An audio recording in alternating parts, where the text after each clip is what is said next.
Zašto vozim motor? Mnogi bi rekli zbog adrenalina ili tog nekog posebnog osjećaja, ali koji je to osjećaj? Da li je to vetar koji mi piri po koži i daje osjećaj poput ptice u letu ili sam motor sa kojim sam povezan? Kao da i on ima dušu.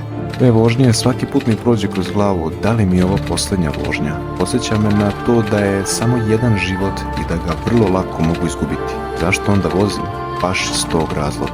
Kao kada zagrlim osobu koju volim i osjetim tu toplinu oko srca, ništa drugo me ne zanima. Samo kompletno uživam u tom trenutku. Kompletno zahvalan što sam tu, što sam živ. Taj isti osjećaj imam sve vreme dok sam na motoru.